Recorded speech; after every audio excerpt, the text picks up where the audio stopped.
자, 채권법 시작하겠습니다. 일단 여러분들은 우리 과제물 내용도 보시고, 교재도 좀 49페이지니까 펴주시고, 처음에 이제, 우리 과제 내용부터 먼저 봅시다. 자, 과제 내용 보면은, 보이시죠? 화면 보이시죠? 물론 여러분들, 자료 가지고 쓰는 거 자료 보셔도 괜찮습니다. 자, 채권법에 보시면, 우리가 이제 주제가 간단하죠? 주제가 이제 변제자 대의예요. 굉장히 간단하죠. 그래서 이번 기회에 변제자 대의에 대한 내용을 좀 어느 정도 마스터한다는 생각으로 이번 과제를 임해 주시면 아주 좋을 것 같아요. 이렇게 주제 하나 가지고 이렇게 얘기하면은 좀 오래 남을 수도 있어요. 근데 여러분들은 어떻게 보면은 추석 수업이었으면 이거 설명도 듣고 애워서 썼을 텐데 요번엔 애워서 쓰는 게 아니라 그냥 요점 정리해 가지고 쓰는 거니까 어느 정도는 좀 편하죠. 자, 우리 변제라고 하면은, 이 변제라면 소멸시효예요, 소멸시효. 그러니까, 채권이 소멸되는 거죠. 채권이 소멸되는 그 사유 중에 하나가 이제 변제입니다, 변제. 변제는 갚는 거죠. 예. 그래서 이 변제자라고 하는 거는, 갚는 자, 우리가 채무가 있는 자가, 어떤 이제 만약에 빌린 게 돈이다 그러면 돈을 갚으면은 그 돈을 갚은 사람이 이제 변제자가 되는 거예요. 그 변제자를 대의라는 건 대신한다는 거예요. 예, 변제자를 대신한다. 이 앞에 어떻게 보면은 채무라는 말이 빠져 있다고 볼 수 있죠.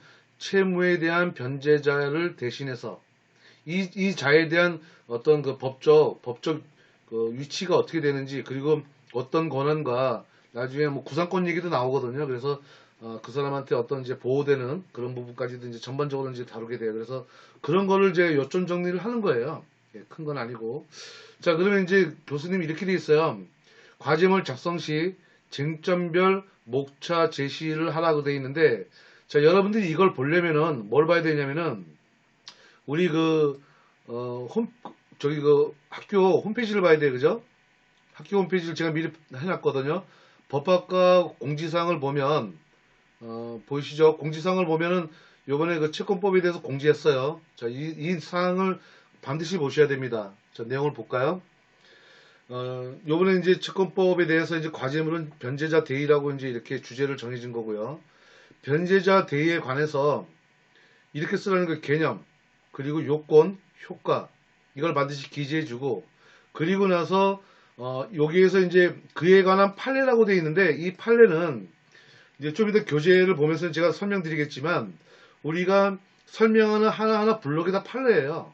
판례다 보니까 특별한 거 아닙니다. 변제자 대의에 대해서 변제자 대의 개념, 변제자 대의 요건, 변제자 대의에 대한 효과, 그리고 케이스죠. 각각에 대한 분류된 거, 이게 다 판례예요. 그러니까 뭐다 하고 나면 이제 끝나는 거예요. 그래서 간략하게 설명을 하고 각 판례별에 대한 쟁점을 목차별로 작성하면 됩니다고 되어 있는데, 여기 판례에 대한 쟁점이라는 거는 교재에 대해 설명하는 부분들이 다 판례에 대한 쟁점이거든요. 그러니까 특별한 얘기가 아니에요. 특별한 얘기가 아니고. 자, 그래서 이제 하나 예시를 들었죠. 주제를 이제 먼저 써줘요. 변제자 대의라고 써주고, 그 다음에 뭐 로마체로 1, 2, 3, 4에 들어가 되고, 여러분들이 보면 큰 숫자로, 아랍의 숫자로 1, 2, 3, 4 이렇게 들어가 돼요. 뭐 1 개념, 2 요건, 3 효과 이렇게 가도 됩니다. 자, 그 대신에 이렇게 들어가랬어요. 위에 대한 부가적 설명을 변제자 대의에 관한 판례를 중심으로 작성을 하는데, 첫 번째 쟁점이 되고 판례의 간략한 설명이라는 건 이제 판결 요지 등에 대해서 간단하게 설명을 하고 쟁점에 대해서 하나하나 나가라고 되어 있는데, 이거는 제가 교재를 얘기하면서 하나하나 설명을 해드릴게요. 그러면 그대로 작성을 하시면 됩니다. 자, 그러면 이제 우리가 일단은 바꾸고, 자, 이제 교재를 봅시다. 49페이지를 보시면 이제 양가로 6 해가지고 변제자에 의한 대의, 이걸 이제 가로 해가지고 변제자 대의라고 된 거죠. 그래서 변제자에 의한 대의를 보면 처음에 이제 개념과 요건이 나와요. 여기서 똑같이 할 필요 없어요. 아까 예시했던 것처럼 1 개념, 2 요건 이렇게 들어가면 됩니다. 그래서 주제의 제목을 변제자 대의라고 써주시고, 그 다음에 1, 큰 숫자 1이라고 하면 돼요. 1, 개념. 그리고 나서 이제 개념에 대해서 여기 있는 거 그대로 써주시면 돼요. 변제자에 의한 대의란 제3자 또는 채무자와 함께 채무를 부담하는 자, 이런 것 등 이런 사람들에서 채무자를 위해서 변제하는 경우, 그리고 채무자에 대한 구상할 수 있는 범위 안에서 채권자의 채권 및 그 담보에 관한 권리를 행사할 수 있는 제도라고 되어 있는데, 여기서 채권자에 대해 구상할 수 있는 범위 안이라는 건 뭐냐면은 원채무자 있죠. 원채무자 그 안에서 변제하는 겁니다. 만약에 원채무자가 돈을 빌린 게 1,000만 원이다 그러면 1,000만 원 범위 안에서만 변제하는 그런 거예요. 그 얘기를 하는 거예요. 그래서 범위 안에서 채권자의 채권 및 그 담보에 관한 권리를 행사할 수 있다라고 되어 있는데, 여기서 채권 및 그 담보에 관한 권리라는 거는 지금 채무자를 대신해서 가는 거거든요. 지금요. 채무자를 대신해서 가는 거기 때문에 그거에 대해서 얘기를 하는 거죠. 채권자의 그를 행사하는 그 제도. 그게 이제 그 변제자의 대의예요. 자, 요건을 봅시다. 요건을 이제 먼저 보시면 이하고 요건 쓰는 거죠. 이 다음에 이제 요건. 그리고 나서 여기 첫 번째, 두 번째, 세 번째 이런 거 같은 경우는 반가로 1, 반가로 2 이런 식으로 써주시면 돼요. 여기서는 첫 번째, 두 번째로 하겠지만 우리가 순서를 뭐 가나다 뭐 이런 식으로 구분해서 써주셔도 되고요. 그건 여러분들이 편한 대로 작성하시면 됩니다. 그래서 이제 첫 번째, 두 번째, 세 번째 이렇게 쭉 나오죠. 요거를 이제 정리해 주시면 돼요. 지금 우리가 다시 한번 보시면은 이렇게 돼 있어요. 몇 장으로 해야 되냐면은 내용을 다시 보세요. A4 2장에서 3장 분량이에요. 2장에서 3장 분량일 때 굉장히 작아요. 이게 분량이 많은 분량이 아니에요. 여러분들이 볼 때는 분량이 많다고 생각할지 모르겠는데 절대로 분량 많지 않아요. 이거 조금 쓰다 보면 그냥 3장 넘어가. 그러니까 여러분들이 최소 줄이는 게 제일 중요해요. 지금은 분량이 많이 나오는 양이거든요. 그래서 여러분들은 최소화시키세요. 그래서 요건은 여기 있는 걸 그대로 적어주면 됩니다. 첫째, 둘째, 셋째 이렇게 되어 있는데, 자, 여기 그 첫 번째 줄 첫째 보면은 채권자와 채무자 사이 또는 채권자와 변제 대의자 사이에 채권이 먼저 존재해야 한다. 끝. 이렇게 가면 돼요. 요건, 이게 요건입니다. 첫 번째. 그리고 나서 설명은 또 하는 거예요. 채권자의 채권이 변제 대의자의 변제 또는 대물 변제, 공탁, 상계 등의 출연 행위나 변제에 대한 강제 집행 등에 의해서 만족을 얻어야 한다. 요거까지는 지금 여기서 제486조라고 되어 있는데, 여러분들 요거 똑같이 쓰지 마시고 요럴 때는 민법 제486조 이렇게 써주세요. 여기는 그냥 앞에 있는 민법이 빠졌죠. 근데 여러분들이 과제를 쓸 때는 요 앞에 민법 제486조 이렇게 써주세요. 자, 그럼 이제 둘째 하면 이제 여러분들이 둘째라고 쓰는 게 아니라 아까처럼 반가로 2가 되든지 아니면 나가 되든지 이렇게 써주시면 돼요. 두 번째는 변제할 정당한 이익을 가진 자가 변제할 정당한 이익을 가지는 자가 변제하거나, 그리고 또는 변제할 정당한 이익을 가지지 않았으나 채무자를 위해 변제하는 자는 변제와 동시에 채권자의 승낙을 얻어 채권 양도의 대항력을 갖추면 채권자의 권리를 대행할 수 있다. 여기까지가 두 번째입니다. 자, 여기 앞에서 바로 앞에 있는 채권자의 승낙을 얻으라고 되어 있죠. 얻으라고 되어 있는 거는 우리가 보통 이제 일반적으로 생각하시면 돼요. 내가 이제 채무자가 아닌데 대신 채무자 대신 뭔가 갚아주려고 그래요. 그러면 이제 그 채권자한테 전화를 대부분 하거든요. 내가 원채무자 대신에 빚을 갚으려고 한다.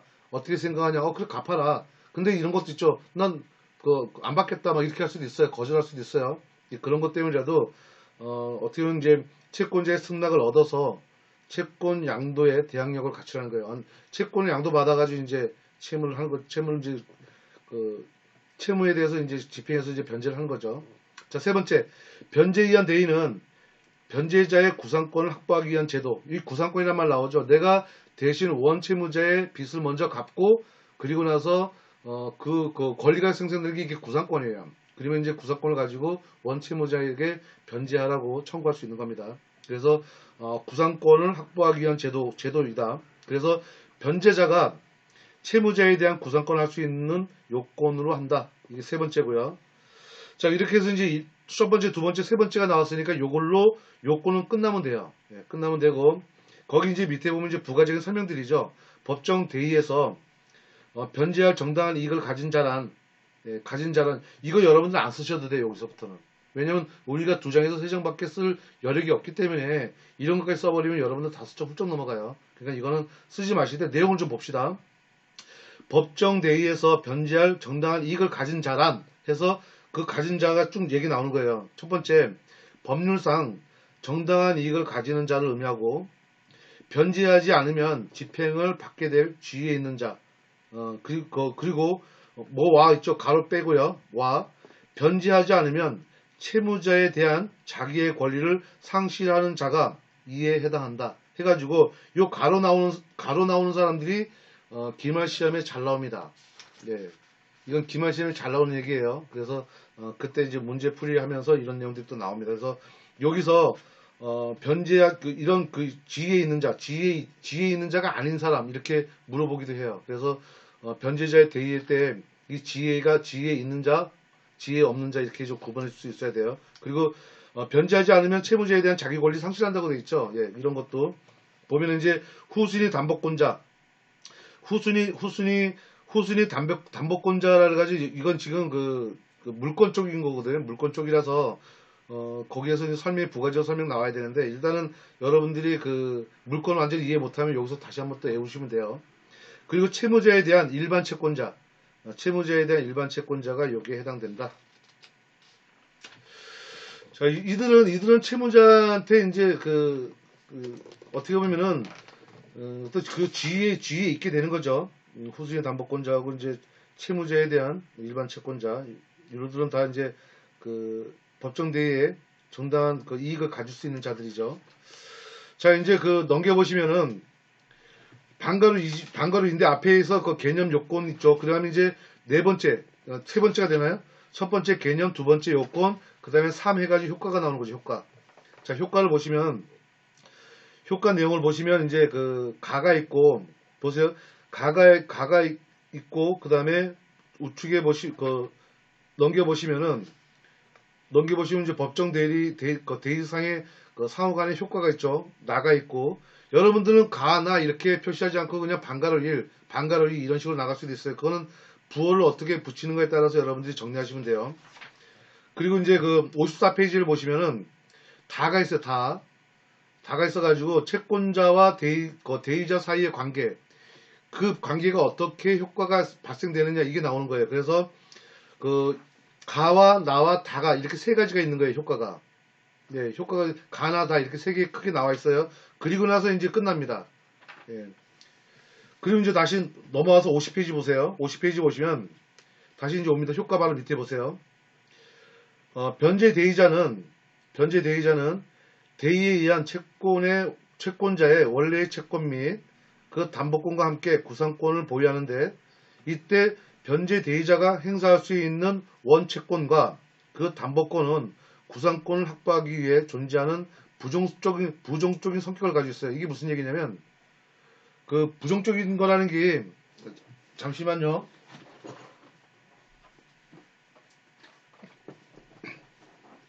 부정성이라는 건 따라간다는 얘기죠.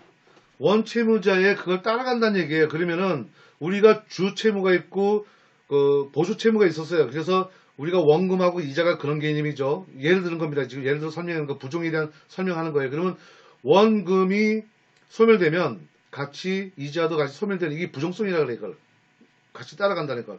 예, 그래서 주인을 종이 쫓아가는 이런 형태가 이게 부정성이라 그래. 이걸요. 예, 그래서 뭐 전에도 한번 설명 들었으니까 이 내용은 아마 낯설지는 않을 겁니다. 그래서 여기서 이런 얘기 나오죠. 구상권을 확보하기 위해 존재하는 부정적 성격을 가지며, 자 이제 부정적 성격을 가진다는 거예요. 그리고 나서 구상권이 소멸하면 어떻게 돼요? 지금 여기서 부정적인 성격을 가지고 있다 그랬죠. 그러면은 이에 따라 당연히 소멸한다. 왜? 부정성 때문에. 부정성이라는 게 이런 얘기예요. 그래서 구상권이 소멸하면 같이 당연하게 소멸되는구나. 그 행사 범위도 구상권이 존재하는 한도 내에서만 인정된다. 네, 이건 뭐 당연한 얘기입니다. 여기까지가 효과인데 이젠 가나 다 해가지고 세 개를 나눠가지고 설명을 하는데 여러분들이 이거를 다 아까도 다 정리하다 보면은 세 장이 훌쩍 넘어가니까 정리하는 건 최대한 줄이셔야 돼요. 아니면 여기 있는 내용 범위 내에서만 딱 쓰셔야 돼요. 자, 이제 가에서 또 한 번 더 들어갑니다. 양가로 가. 양가로 가에 보시면 그 다음에 우측에 보면 양가로 나가 나오죠. 일부 대의. 이래서 또 구분시켜 주는 거예요. 자, 가. 대의자와 채무자 사이의 관계입니다. 양가로 가. 대의자가 행사할 수 있는 권리의 범위예요. 자, 대의자가 행사할 수 있는 범위. 자, 그 범위는 채무자의 그 한도 내라 그랬죠. 그 범위를 얘기하는 겁니다. 그리고 이제 나라는 건 일부 대의만 하는 거예요. 만약에 100이라는 게 만약에 채무를 가지고 있다면 그 100 한도 내에 있는 일부를 얘기하는 거예요. 나는. 자, 가봅시다. 양가로 가. 변제 대의자가 채무자에 대해 행사할 수 있는 채권의 범위는 원 채무자에 기초하는 이행 청구권, 손해배상 청구권 이외에 채권자 대위권, 채권자 취소권, 이거와 담보에 관한 권리로서 물적 담보권 이외에 보증인, 연대 보증인에 대한 인적 담보권이 포함된다. 예, 그리고 이제 가로에 있는 것도 마찬가지로 써주시고요. 그래서 가로에 보시면 계약의 해제권과 같이 계약 당사자의 지위에 부수되는 권리는 대의의 대상이 될 수 없다. 예, 이건 대상이 될 필요가 없는 거예요. 예, 대상이 안 됩니다. 자, 그리고 나서 이제 판례가 나오죠. 이 판례는 아직은 판례까지 정리하지 마세요. 제가 이 내용 먼저 얘기해놓고 나중에 판례 얘기 드릴 테니까 판례는 정리하지 마세요. 자, 이제 나와 봅시다. 중간에 제가 판례 집어넣는 거 얘기할 테니까. 자, 나에 보면 이제 일부 대의가 나와요. 이제 일부 대의. 채권의 일부에 대해 대의 변제가 있을 때에는 대의자는 그 변제한 가액에 비례하여 채권자와 함께 그 권리를 행사한다. 채권자와 함께 뭘 행사해요? 구상권이죠, 구상권. 일부는 그 채권자한테 넘겨줬으면 그 넘겨준 것만큼 구상권이 행사가 되잖아요. 그죠? 구상권이 생기잖아요. 그죠? 그거를 같이 그 권리를 행사한다는 그런 뜻입니다. 이거는 이제 민법 483조의 1항에 나와 있는 거예요. 자, 이제 넘기십시다. 요번엔 이제 크게 이제 납니다. 가나. 두 번째예요. 법정 대의자 상호 간의 효과입니다. 요번에는 이제 법정 대의자 간의 대의자와 대의자 간의 상호 간의 관계예요. 네, 그 관계는 어떻게 되냐? 자, 여러 명이 나오는 거죠, 지금. 동일 채권에 관해 법정 대의를 할 수 있는 자가 수인인 경우 각자의 구상권에 관한 혼란을 피하고 공평을 기하기 위한 민법은 대의의 순서와 비율에 관한 상세한 규정을 두고 있다. 자, 482조 제2항에 있습니다. 처음에 보시면 거기에 이제 또 한번 내려가지고 이제 양가로 가, 양가로 나, 밑에 다, 양가로 다, 양가로 라 해가지고 이렇게 그 범위가 라까지 나오죠. 가나다라. 처음에 이제 보증인과 전세물, 저당물에 대한 재산 취득자의 관계가 나옵니다. 그러면 이제 보세요. 보증인이 변제할 때는 전세물이나 저당권에 관한 권리를 취득하는 제3자에 관하여 채권자를 대의한다. 이게 지금 뭘 가지고 있냐면 전세권과 저당권에 관한 권리를 취득하는 제3자에 대하여가 하는 거예요. 대상이 그럽니다. 그 취득하는 제3자에 대해서 채권자를 대의한다는 거예요. 채권자를 대의한다. 자, 다만 이를 위해서 보증인은 미리 전세권과 저당권의 등기에 관한 그 대의를 부기할 수 있다. 부기등기죠. 부기해야 한다. 그래서 이거는 482조 2항 1호에 있는 겁니다. 자, 반면에 제3자가 역시 변제할 수 있으나 보증인에 대하여 채권자를 대하지 못한다는 것도 규정이 있는 거예요. 반면에 이거는 지금 법조문에 보시면 2항 2호에 있는 거예요. 자, 나에 보면 재산 취득자 상호 간의 관계입니다. 여러 개의 부동산에 담보권이 설정되어 있을 수 있죠. 그러면 제3자가 수인이 발생하는 경우인데 그 중에 1인이 변제할 때는 다른 제3 취득자에 대한 각 부동산의 가액에 비례해서 채권자를 대의한다. 자, 이거는 이제 2항 3호에 있고요. 자, 이제 그 양거로 답니다. 물상 보증인 상호 간의 관계예요. 물상 보증인의 상호 간의 관계를 보면 자, 물상 보증인 상호 간에서 대의에 있어서 변제할 물상 보증인은 각 담보 재산의 가액에 비례하여 다른 물상 보증인에 대한 채권자를 대의한다. 이거는 제2항 2항의 3호 4호에 있습니다. 이 내용이. 자, 이제 물상 보증인과 보증인의 관계입니다. 이번에는 물상 보증인과 보증인의 관계. 물상 보증인과 보증인 사이에서는 그 원인수에 비례해서 채권자를 대의한다. 이게 지금 2항에 있는 5호, 5호 본문에 있고요. 단서문은 따로 있는 거예요. 그래서 다만 물상 보증인이 수인일 때는 보증인의 담보 부분을 제외하고 그 잔액에 대하여 각 담보물에 대한 가액에 비례해서 대의한다. 이게 지금 단서 조항이에요. 자, 여기까지가 지금 482조 2항에 있는 1호, 2호, 3호, 4호, 5호에 대한 설명을 한 거예요. 그게 지금 법정 대리인에 대한 2호부터 5호까지 이건 법정 대리인 간의 관계입니다. 자, 이제 넘겨서 이제 마지막 다를 보세요. 요거는 이제 채권자와 대의자 사이의 관계입니다. 이제 양가로 가가 있고 양가로 나가 있죠. 자, 이제 두 가지로 나눠지는데 처음에 이제 채권 증서 및 담보물에 대한 교부하는 거예요. 서로. 이게 뭐냐면은 채권자하고 대의자 사이에 담보물을 서로 교부한다는 게 뭐예요? 내가 가지고 있는 채권을 그냥 채권자한테 내가 지금 그 채무자가 채권자인 경우가 있잖아요. 그러면 이런 경우는 그 여러분들이 아마 나중에 끝나면 어디서 많이 들어봤다는 생각이 들 거예요. 지금 아마 들어야 돼요, 여러분들. 왜냐면 제가 이거 벌써 설명했어요. 얼마 전에. 이게 지금 서서히 기억나야 돼요. 이미 강의록이 지금 올라가 있어요. 지금 강의로 올라가 있으니까 아마 그것도 같이 보시면은 그때 쏙 들어올 겁니다. 이게 지금 문서로 지금 얘기하니까 지금 좀 이해하기 어려운 것 뿐이에요. 자, 여기서 보시면은 채권 증서와 담보물에 대한 교부 관계는 뭐냐면은 만약에 채무자가 어떤 누구한테 돈을 받을 게 있어요. 돈을 받을 게 있습니다. 만약 1,000만 원을 받을 게 있어요. 근데 내가 채권자한테 줘야 될 돈이 만약 2,000만 원이야. 그러면 1,000만 원을 받을 수 있는 내가 이제 채무자란 말이에요. 그러면 1,000만 원을 받을 내가 1,000만 원을 받을 수 있는 사람한테 제3자가 되는 거예요. 그 사람한테 직접 채권자한테 그냥 교부해버려. 근데 공교롭게도 내가 받아야 될 그 채무자가 내가 줘야 되는 채권자하고 서로 관계가 있는 거예요. 채권 채무 관계가 있죠. 그러면 퉁 쳐가지고 상계도 할 수 있어요. 교부할 수도 있고 상계도 할 수 있고 그런 얘기들이 좀 나오는 겁니다. 자, 이제 내용 볼까요? 대의 변제자에 의한 전부의 변제를 받은 채권자는 채권에 관한 증서와 점유하고 있는 담보물을 대의자에게 교부해 줘야 되고 채권의 일부에 대해서 대의 변제가 행해질 때는 채권자는 채권 증서에서 그 대의를 기입하고 자기가 점유한 담보물에 대한 보존에 관해서 대의자의 감독을 받아야 한다. 이거는 근거가 484조 제1항 2항에 있는 거고요.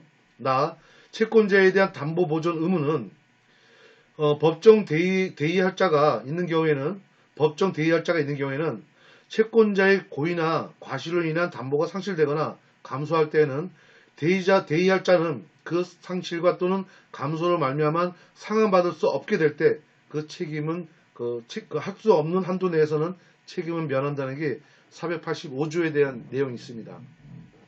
여기까지가 지금 이제 우리가 이제 변제자 대의에 변제자 대의. 자, 이제 변제자에 대한 대의가 요 조문이 몇 조문 안 나왔어요, 사실요. 요게 몇 개 조문에만 해당되는데 여기에 대한 설명은 이제 일단 했어요. 자, 여러분들은 지금 뭘 찾았냐면은 법조문에 대한 부수적인 해석이라고 보시면 돼요. 지금 제가 얘기했던 게 이게 다 해석이에요. 그러면 어디까지 지금 얘기했냐면은 보세요. 다시 저 화면 가봅니다. 자, 요구했던 사항 보면 이게 아니죠. 지금 내려서서 우리 홈페이지에 보시면 어디까지 갔냐면은 여기서 주제했고 개념, 요건, 효과. 이 효과에는 보세요. 그에 관한 판례를 간략히 설명하라고 되어 있죠. 간략히 설명하는데 그 판례의 쟁점을 목차별로 작성하라고 되어 있는 게 지금 설명하는 이거예요. 지금 우리 가나다 이렇게 나온 거 있죠. 그게 쟁점이에요. 쟁점에 대한 얘기라고요. 지금 제 얘기를 이해하셔야 돼요. 자, 그러면 이제 어떻게 되냐면은 여기 판례에 대한 간단하게 설명도 했고 지금 그 쟁점도 지금 얘기해놨어요. 그러면 순서를 보세요. 주제 해놨고 그 다음에 요건 1 요건 2 효과 1 개념 2 요건 3 효과 그 다음에 3 효과에서 반가로 1이 되든 여러분들이 가가 되든 반가로 1로 기준 잡아서 얘기할게요. 반가로 1 그리고 나서 요게 양가로가 또 있었죠. 거기서 보면은 이제 양가로에 해당되는 것을 뭐 여러분들은 이제 양가로 1 양가로 2 이런 식으로 가면 돼요. 1 반가로 1 양가로 1 이런 식으로. 그러면 이제 항목별을 묶어놨잖아요. 그게 쟁점이에요. 판례의 쟁점이라고. 자, 그러면 이렇게 보세요. 이 지 밑에 이렇게 돼 있죠. 이에 대한 부가적인 설명을 변제자 대의에 관한 판례를 중심으로 작성하는데, 이 쟁점이라는 거는 그 가나 다 있죠. 가나 다에 대한 쟁점을 먼저, 그게 쟁점의 제목이에요. 그리고 나서 판례에 대한 간략한 설명 있죠. 그게 지금 부수적 설명인 거예요. 부수적 설명인 거예요. 그러면 이제 판결의 요지가 나오죠. 자, 판결의 요지를 이제 그것만 좀 찾아내면 돼요. 어디를 보시냐면 우리 효과에서 50페이지입니다. 50페이지 다시 넘겨보세요. 50페이지 넘겨보시면 50페이지 이제 밑에 보면 판례학습이라고 나오죠.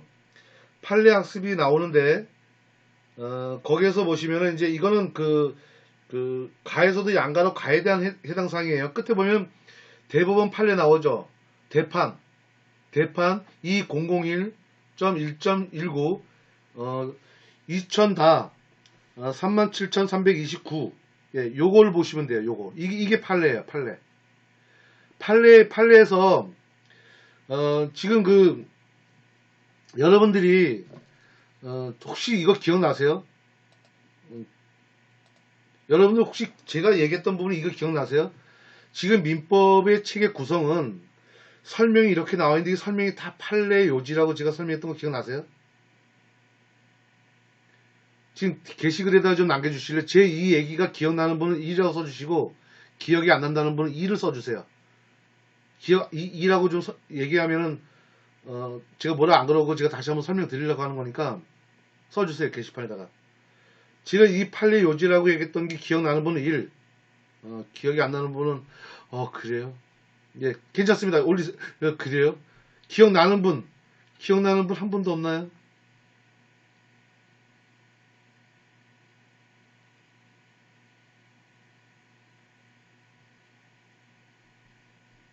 예, 기억나는 분.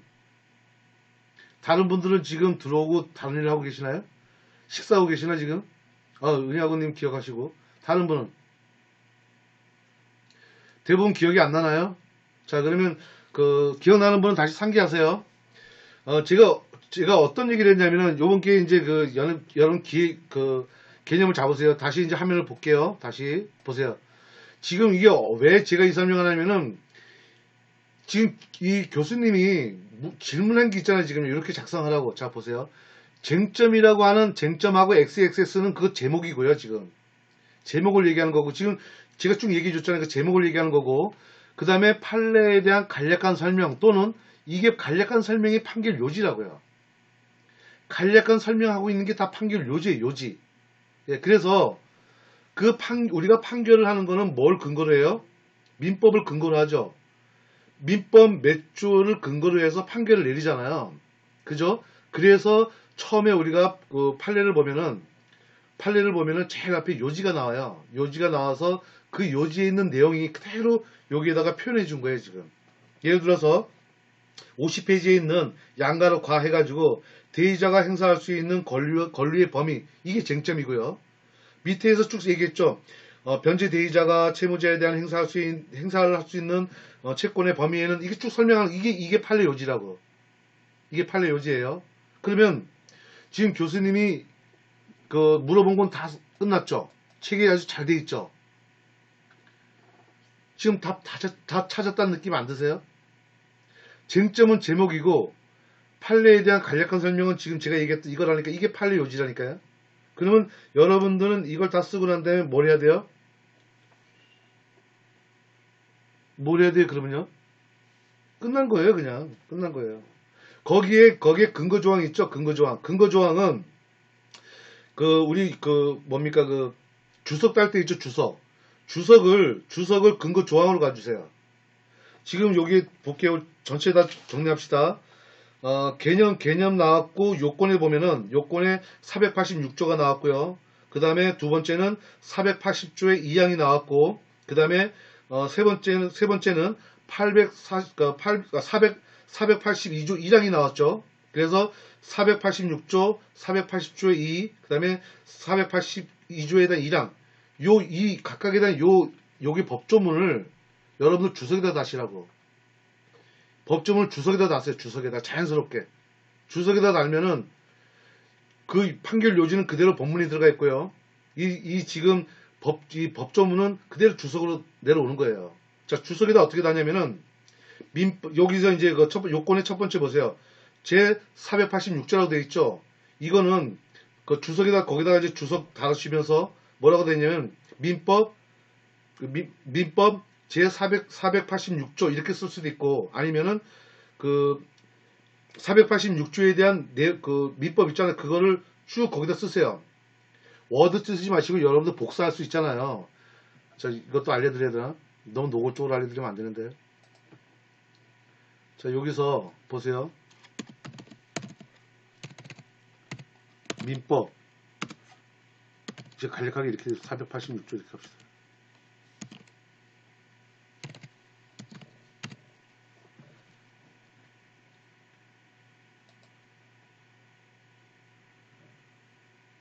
여러분들 워드 치는 게 사실 도움이 되는 건데, 너무 요령만 피는 것도 안 좋은 건데, 일단은 이것도 하나의 그거니까 조문 있죠. 조문 클릭하면 조문이 나오죠.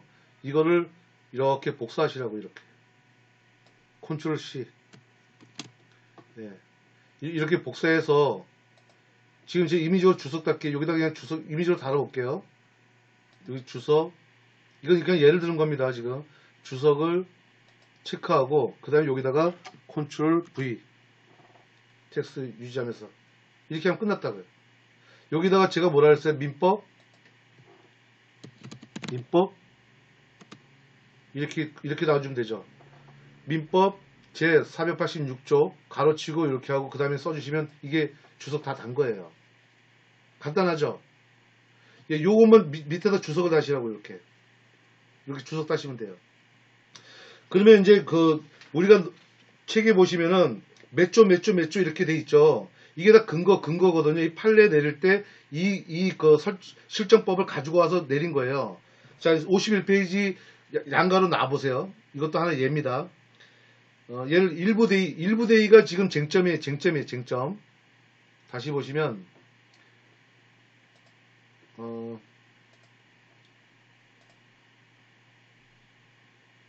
자, 여기서 보면은 쟁점 쓰라고 되어 있죠. 쟁점. 자, 쟁점 우리는 이제 일부 대의라는 이 제목이 쟁점이 되는 거고, 채권자 일부에 대한 대의 변제가 있을 때는 대의자는 그 변제한 가액에 비례하여 채권자와 함께 그 권리를 행사한다. 이게 지금 요지라고요. 판결 요지예요. 그러면 483조의 1항은 어디 있겠어요? 아까처럼 조회 또 한번 해보는 거죠.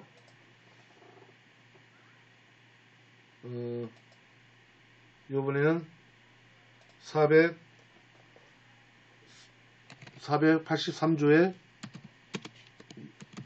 1항이죠. 네.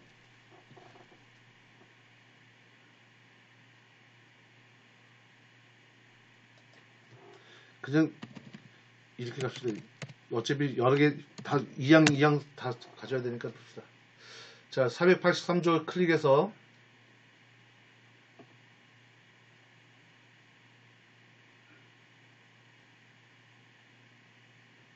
자, 조문을 이렇게 가져와요. 조문을 보시면 여기 1항이 있고 2항이 있죠. 그럼 1항만 복사하는 거 일단 1항만 이렇게.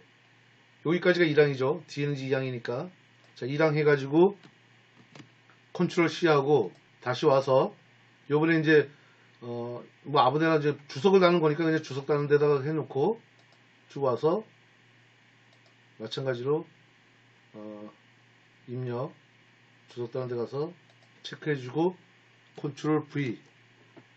자, 그리고 나서 여기서 민법. 자, 이렇게 하면 끝난 거죠. 이렇게 하면 되는 거라고. 그러면 이게 설명이 다 끝난 거예요. 본문 아, 죄송합니다. 이게 그만해야 되는데. 아, 나도 이렇게까지 가는지 모르겠네. 아무튼 이해하셨죠 이제. 그만합시다. 내가 너무 창피하다. 여러분도 쓰세요. 너무 요령으로 하지 마시고 너무 요령하지 마시고 한번 써주세요. 쓰는 것도 공부가 되는 거니까 한번 써주세요. 예, 그리고 이제 그리고 이제 그 설명 끝났죠. 자, 요게 이제 3장 이내에 끝납니다. 아무튼, 아, 미치겠다. 아, 이래서 안 돼. 아무튼, 아, 이거 올리지 말을 거야. 카페 개 공개해서. 아무튼 그렇습니다. 이렇게 해서, 과제 끝내세요. 일단 채권은 이렇게 끝내는 걸로. 아, 땀난다, 갑자기. 아, 이렇게 하면 됩니다. 이렇게 하면 이제 지금 교수님이 원하는 요건은 다 성립이 된 것 같아요. 그래서, 우리 여기 제시했던 것처럼 쟁점과, 판례에 대한 간략한 설명, 판결 요지, 이거는 바로 이제 다 책에 그렇게 형성이 되어 있는 거고, 그렇게 좀 써주시면 돼요. 써주시면 되기 때문에, 뭐, 이렇게 지금 좀, 어떻게 보면 교수님은 이제 정석으로 이렇게 썼지만, 우리는 책 구조를 아니까 책 구조가 이렇게 돼 있다는 거 알잖아요. 그래서 책 구조를 하면 되고, 자, 이제 그거를 간략하게 요건 한 1분만 얘기하고 갈게요. 1분 정도만 얘기합시다. 우리 지금 이 책 1분만 얘기합시다. 자, 이것도 마찬가지. 우리 책에 있는 거 정리 끝나고 난 다음에 이 책을 한번 보세요. 이 책을 보시는데 제가 이 보라는 이유가 있어요. 왜 그러냐면은 여기도 어떤 식으로 우리 판례를 정리했는지 보시라는 거예요. 네, 어떻게 판례를 정리했는지. 제가 진짜 항상 이건 판례 정리인 거라고. 그래서 판례를 어떻게 정리한 거지만 쭉 봐주시면 됩니다. 그러면 아무 문제 되는 게 없어요. 네? 책 제목을 몰라요. 이건 뭐죠? 어떤 책을 얘기하는 거지? 아, 이거는 사지 마세요. 이 책은 사지 않으셔도 돼.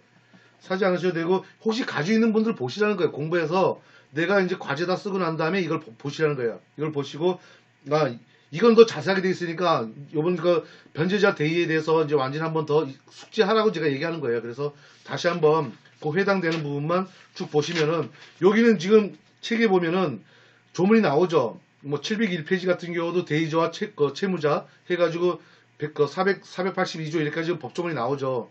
이런 식으로 책이 구성되어 있어요. 하지만 우리 책은 또 달리 구성되어 있는 거죠. 그래서 똑같은 얘기를 이런 식으로 책이 또 구성되는 경우도 있어요. 그러니까 여러분들은 그렇게 여기서 보세요. 706페이지 같은 경우도 706페이지 한번 보세요.